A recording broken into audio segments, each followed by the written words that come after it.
Добро утро! Здравейте от централата на Бай Петрашко. Часът е 10:30 сутринта. Тук сме на гости. Малко инспекция да видим какво се случва. Сега ще ви разкажа и на вас за тази централка. В началото започнахме с съответно стандартната схема 2 гровата SPF 6000S+, в паралел свързани за 12 кВт монофазна мощност, 8 панела Longi Solar 575 двулицеви, ето как виждате в дясно в ъгъла са, върху една барачка монтирани, и една батерия имахме в началото 15 кВт часа. Обаче се оказа, че са крайно недостатъчни, защото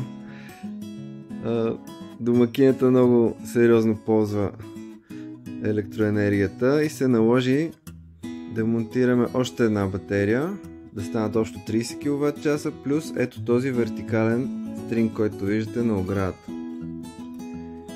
Има място за още 2 стринга по 8 панела, когато решат, но за сега много добре се държи. Сега ще ви покажа вътре, влизам с дрончета в Power Room, да видите как изглежда. Ето тук е централата и двете батерии.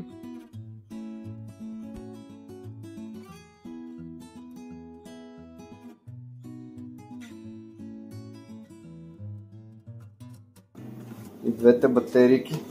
Петрашко, откакто рихме втората... Да, и втората батерия и втория стринг. Фокусира се много добре. Да. И не сте ползвали мрежа изобщо? Грам мрежа. Че с нощи, нали беше вчера малко по-облачно времето. Да. И ние като дойдохме сутринта, беше студено и как те вика, пусни ми по-доброто. И аз си пуснах и към 5 часа вечерта вече беше паднал температурата в бойлера. Да. И го включих, нали, да зарежда от батериите, нали, да топли. Демек, бойлера с 3 кВт нагревател. Да, и я гледай колко температурата сме. Да. Над 60 градуса. Да, те му помагат и соларите за топла вода, но вечер как е? Аз ти казвам, че с нощи го включих това нещо. Толкова правило, разбираш ми нощеска от батериите. Значи бойлер електрическо котле става. Абсолютно. За по-добре. Леко да не си спънеш само. Не. Ще мъркут малко. Екс. И от сутринта прави 3 киловати. А идва ли ви сметка за ток? Това ни да. 5 лева. 5 лева. 5 лева. Ама тя хваща месеца, когато още включвахте мрежа. Ама не, ние ползваме и отвънка там на... Да, кога ще я вържеме тази къщата? Ще я вържим, защото да не по-нататък. Викаш, енергото си има неко лев за харчето. Ще я вържем и оная да не им се дава на тия нищо. Енергото да духа супата.